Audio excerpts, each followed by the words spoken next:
दिक्कत ये थोड़ा आँख में लगता है और सांस लेने में दिक्कत होता है। सांस लेने में दिक्कत होती है जी। आपको। और ज़्यादातर हमें मतलब व्हीकल्स का कम यूज़ करना चाहिए और ऑफिस जाना हो तो थोड़ा अगर नियर बाई है तो पैदल जाना चाहिए वॉकिंग। हाँ, अभी तो जो सरकार कर रहा है तो बढ़िया ही कर रहा है, अभी आगे भी अच्छा ही करेगा। दिल्ली सरकार का तो पता नहीं क्या करेगा क्या नहीं करेगा। मैं तो वैसे अभी आया हूँ नोएडा में, मैं अलीगढ़ से हूँ वैसे। तो मुझे तो बड़ा अजीब लग रहा है, मतलब 2 दिन रुका मैं यहाँ पे। सुबह उठते हैं तो ऐसे गले में खांसी रहती है। अभी जब आए हैं ऑटो से तो भी लग रहा है कि आंखों में जलन सी हो रही है। अब ये जो पेट्रोल वेट्रोल गाड़ी है धुआं हो देती है, इसको मतलब कम किया जाओ। कम करना चाहिए।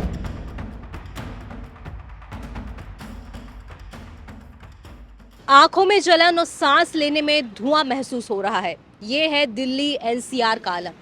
आज AQI दिल्ली एनसीआर में 400 से पार पहुंचा हुआ है।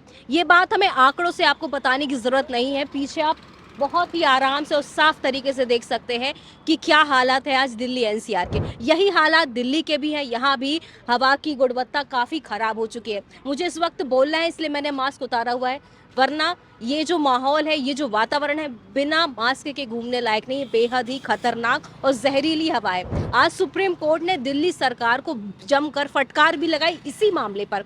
उसने पूछा, सुप्रीम कोर्ट ने दिल्ली सरकार से पूछा कि आपने प्रतिबंधों को लगाने में इतनी देर क्यों कर दी, आपने ग्रैब 4 के प्रतिबंधों को लागू करने में इतना समय क्यों ले लिया।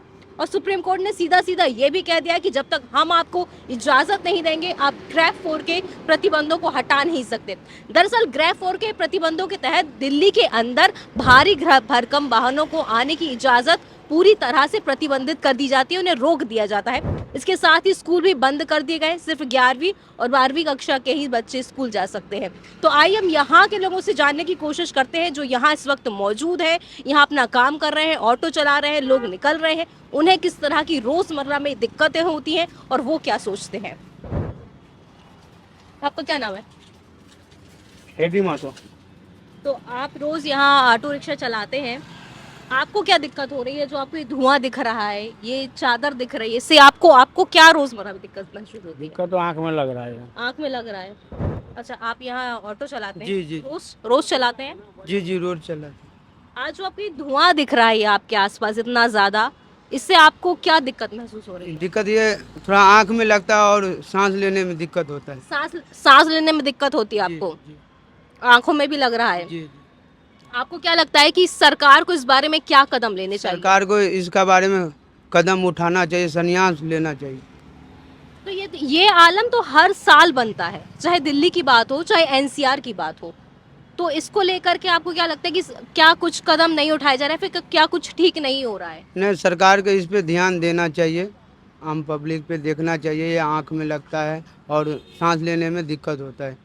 सांस लेने में दिक्कत होती है, ये बात जो प्रदूषण जैसे विषय को नहीं जानते, ग्लोबल वार्मिंग जैसे विषयों को नहीं जानते, जलवायु परिवर्तन को नहीं जानते, हर कोई बता सकता है कि आंखों में जलन, सांस लेने में दिक्कत कितनी बड़ी समस्या है। इससे कितनी तरह की बीमारियां होती हैं और कितने लोगों की जान इस प्रदूषण की वजह से खतरे में है। आइए हम कुछ और लोगों से भी बात करते हैं। बेसिकली तो पोल्यूशन हम ही लोग जो व्हीकल्स चलाते हैं उसी चीज़ से होता है। अच्छा, और इससे दिक्कत हमें जो रोज में होती है उसको लेकर के आप क्या सोचते हैं? दिक्कत तो हमें बहुत सारी होती हैं बॉडी से रिलेटेड, और ज़्यादातर हमें मतलब व्हीकल्स का कम यूज़ करना चाहिए और ऑफिस जाना हो तो थोड़ा अगर नियर बाई है तो पैदल जाना चाहिए, वॉकिंग थोड़ा ज़्यादा यूज़ आपको करें। क्या लगता है कि सरकार को इस मामले में क्या कदम उठाने चाहिए या फिर सरकार का क्या रोल है इसमें? हाँ, अभी तो जो सरकार कर रहा है तो बढ़िया ही कर रहा है, अभी आगे भी अच्छा ही करेगा। दिल्ली सरकार का तो पता नहीं क्या करेगा क्या नहीं करेगा। अच्छा, और लेकिन उसका असर आपको दिख रहा है जो हम अभी जो तो देख मुझे रहे हैं? कुछ दिख नहीं रहा है, असर तो नहीं दिख रहा है। अभी तो बहुत सारे लोग सफ़र कर रहे हैं इस चीज़ों से। अच्छा, तो आपको मतलब आप कुछ ऐसा नहीं बोलना चाहेंगी सरकार से कि भाई ये कैसे ये समस्या शांत होगी? स्मोक टावर भी लगाए गए, कई तरह के प्रतिबंध लगा देते हैं कि भाई ऑड इवन आज इस नंबर की गाड़ियाँ, आज उस नंबर की गाड़ियाँ, ये वाहन अब नहीं आएंगे, अब कमर्शियल काम कम होगा, कंस्ट्रक्शन कम होगा। तो ये जो सारे एहतियात लिए जाते हैं, इनका असर हमें उतना नहीं दिखता है। इसको लेकर के आप क्या बोलना चाहेंगे सर? आज सुप्रीम कोर्ट ने भी फटकार लगाई दिल्ली सरकार को कि आपने इतने मेजर्स लेने में इतनी देरी कैसे कर दी? अभी जो सरकार कर रहा है सारी चीज़ें अच्छा ही कर रहा है, अभी धीरे धीरे कर ही रहा है और अचानक से तो कर नहीं सकता कि सारी चीज़ें सही हो जाए। और मुझे लगता है कि अभी जो करेगा बहुत अच्छा ही करेगा। आज यहाँ AQI यानी कि एयर क्वालिटी इंडेक्स, हवा की गुणवत्ता इतनी खराब हो चुकी है कि 400 के पार पहुँच चुकी है। लोगों को नॉर्मली सांस लेने में दिक्कत हो रही है। अगर आंखें खुली हैं तो आंखों में भी जलन महसूस हो रही है।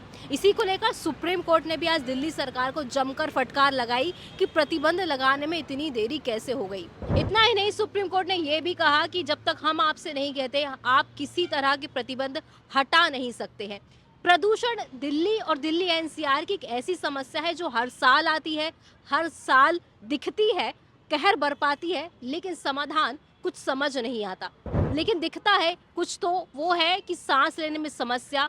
और ये 4 महीने बीतने के बाद लोगों को तरह तरह की परेशानियां, कभी दमा, कभी लंग्स में इन्फेक्शन, कभी लंग कैंसर, सालों साल बीतते जाते हैं। लोग इससे जूझते रहते हैं और कई तरह की बीमारियों के शिकार हो जाते हैं। फिलहाल हम नोएडा में मौजूद हैं और यहाँ कुछ लोग हैं और हम उनसे ये जानने की, आप जैसे पहले पीछे देख सकते हैं आराम से कि ये नोएडा का हाल क्या है। यहाँ ये समझ पाना बेहद ही मुश्किल है कि ये कोहरा है, धुआं है, स्मॉग है, क्या है, लेकिन ये ज़रूर प्रदूषण है। ये वो जहरीली हवा है जो धीरे धीरे हमारी सांस के थ्रू हमारे अंदर जा रही है और हमें किस तरह से परेशान कर रही है। सर, आपका नाम क्या है? अव्वल खान। आप ये जो धुआं देख रहे हैं, इससे आपको क्या समस्या हो रही है? आप बस आँख में जलन सी हो रही है। आँख में जलन हो रही है और सांस लेने में सांस समस्या। में तो नहीं, लेकिन आँख में जलन सी हो रही है। सर, जो प्रदूषण है वो हर साल होता है ये हर साल ही है। और हर साल इससे हम जूझते हैं बिल्कुल ही जी। और कई तरह की बीमारियां भी होती हैं। हो सकती है। तो सर, इसको लेकर के आपको क्या लगता है कि सरकार को और किस तरह के काम करने चाहिए? जो सरकार फिलहाल दिल्ली सरकार या सेंट्रल गवर्नमेंट कर रही है, वो क्या काफ़ी है? क्योंकि इतनी जहरीली हवा के बीच में रहना हमारी जान के लिए कितना बड़ा खतरा साबित हो सकता है। एक्चुअली इसमें ना गवर्नमेंट को रीजन पता करना चाहिए, किस रीजन से ये चीज़ें हैं। हाँ। उस पर जा कर के डाउन द लेयर में काम करेंगे तो ये मालूम पड़ेगा कि क्यों ऐसा हो रहा है और वैसे फिर ठीक हो जाएंगी चीज़ें। काम वो बहुत सारे करते हैं कि कभी कभी प्रतिबंध लगा दिए जाते हैं, स्मॉग टावर। प्रतिबंध 100% नहीं होगा, कुछ में होगा कुछ में नहीं होगा।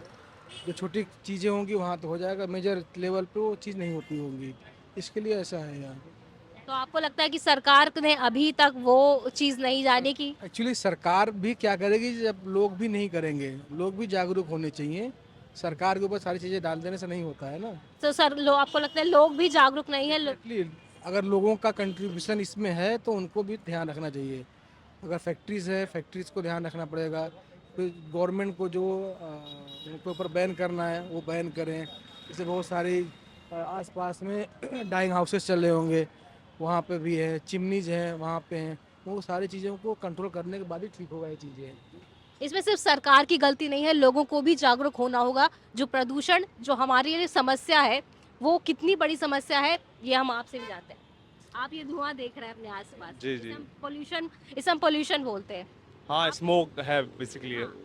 तो इसको लेकर के आपको क्या परेशानी हो रही है? मैं तो वैसे अभी आया हूँ नोएडा में, मैं अलीगढ़ से हूँ वैसे। हाँ। तो मुझे तो बड़ा अजीब लग रहा है, मतलब 2 दिन रुका मैं यहाँ पे। सुबह उठते हैं तो ऐसे गले में खांसी रहती है। अभी जब आए हैं ऑटो से तो भी लग रहा है कि आंखों में जलन सी हो रही है। तो जो कि मेरे शहर में तो नहीं लगता मुझे ऐसा। क्योंकि वहाँ तो प्रदूषण नहीं। सबसे बड़ा दिक्कत यहाँ पे मुझे लगता है, जो मेरी समझ में आता है, ये ज़्यादातर इफेक्ट है अर्बनाइजेशन का, जिसको गवर्नमेंट को टेक केयर करना चाहिए, लेकिन नहीं करते। लोग इतने ज़्यादा हैं, रिसोर्सेज बहुत कम है हमारे पास। इससे यही होता है, आपको कई रिसोर्सेज स्ट्रेस होते हैं। फिर आप जो उनको ओवर यूटिलाइजेशन होगा, फिर उससे ओवर एक्सक्रीटा भी निकलेगा, वो वेस्ट मैनेजमेंट ही नहीं है। तो एक बहुत कॉम्प्लेक्स प्रॉब्लम है ये मेरी नज़र में, तो जिसको बहुत ज़्यादा टेक केयर करने की ज़रूरत है। बहुत सही बात है कि दिल्ली NCR का जो कंस्ट्रक्शन है या जिस तरह की यहाँ की संरचना बनी हुई है, बहुत ही कॉम्प्लेक्स तरह की संरचना है। ओवरलोड काफ़ी ज़्यादा है, लोग काफ़ी ज़्यादा है, लेकिन रिसोर्सेज उन्हें मैनेज करने के लिए कम है।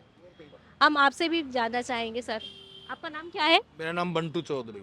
सर, आप यहाँ पर कब से रह रहे हैं? मैं 2018 से। तो सर, आज आपको किस तरह की समस्या महसूस हो रही है? नहीं, कल से ही हो रही है, कल भी था आज भी है। किस तरह की समस्या? थोड़ा आंखों में दिक्कत आ रही है, जलन टाइप की हो रही है, धुआं धुआं सा है। और कुछ अलग सांस लेने में? नहीं, सांस में मुझे तो नहीं प्रॉब्लम। सर, ये जो प्रॉब्लम है ये हर साल हम फेस करते हैं, हर साल दिखता है, धुआं होता है, प्रदूषण होता है। आपको क्या लगता है कि ये अभी तक इससे हम निपट क्यों नहीं पा रहे हैं? अब इसका तो गवर्नमेंट कर सकती है, आज हम लोग तो नहीं कर सकते। सरकार कुछ कुछ करती रहती है, प्रतिबंध लगाएगी, आर्टिफिशियल रेन भी कराई जाती है, स्मॉक टावर भी लगाए जा चुके हैं, सुप्रीम कोर्ट भी काफ़ी नज़र रखता है, लेकिन उसके बावजूद हमारा क्या इसमें योगदान है जो हम कर सकते हैं, और सरकार को भी और क्या करना चाहिए? क्योंकि ये जहरीली हवा है जो हम हर दिन हर पल ले रहे हैं, हमारे शरीर में जा रही है और फिर वो आगे चल के बहुत बड़ी बीमारियां बनती हैं। इसके लिए हम लोगों को काफ़ी चीज़ों पर कंट्रोल करना चाहिए, है ना। जैसे कि कुछ भी जैसे सबसे ज़्यादा तो सिगरेट ज़्यादा पीते, नोएडा एनसीआर में सबसे ज़्यादा स्मोकिंग का फर्स्ट असर है, उससे ही काफ़ी समस्या आती है। इस पर कम होना चाहिए, लगाम लगनी चाहिए। स्मोकिंग से समस्या आती है प्रदूषण के लिए, और मेरे नज़रिए से तो, बाकी तो सबका अलग अलग नज़रिया है। चलिए ठीक है, हम यहाँ और भी लोगों से जानने की कोशिश करेंगे। आपका नाम क्या है? नरसिंह यादव। अभी पहली बार अच्छा, मुझे आपको देखकर लगता है आप डिलीवरी के लिए जा रहे हैं। जी, अभी अभी बाइक लिए हैं। आपको ज़्यादा लेट नहीं करेंगे, सिर्फ 2 मिनट कुछ जानना चाहेंगे। आप आज जो धुआं देख रहे हैं उसको हाँ। लेकर के आपको क्या दिक्कत हो रही है? यहाँ प्रदूषण ज़्यादा है। प्रदूषण ज़्यादा है, जी। इससे कुछ समस्या हो रही है आपको? अब समस्या तो होगा, जब प्रदूषण ज़्यादा है तो ये तो हर साल, ये जो है एक ऐसी समस्या है जो हर साल आती है, हम हर साल परेशान होते हैं, तो इससे कैसे निपटा जाए? आपको क्या लगता है? अब ये जो पेट्रोल वोट्रोल गाड़ी है, धुआं देती है, इसको मतलब कम किया जाए इसको कम करना चाहिए। हम्म। और जैसे कंस्ट्रक्शन बन रहा है, बहुत कुछ होता है, यहाँ इससे काम भी लगा रहता है। इसका भी प्रभाव पड़ता है। जोमेटो वाले भैया तो निकल गए, उनको देर हो रही थी, लेकिन सबसे बात करके ये समझ आया कि जो ये प्रदूषण जैसी समस्या है जो हर साल आती है, जो हर साल हमें परेशान करती है और जो हर साल जानलेवा बनती है हमारे ऊपर, उसका समाधान सिर्फ सरकार नहीं निकाल सकती। उसके लिए हमें भी जागरूक होने की ज़रूरत है। तो प्लीज़ मास्क लगाएं, अपना ध्यान रखें और खुली जगह पर किसी भी चीज़ को ना जलाएं और वाहनों का इस्तेमाल इस वक्त तो कम से कम ही करें। सुचिता जैन, नोएडा, नवभारत टाइम्स।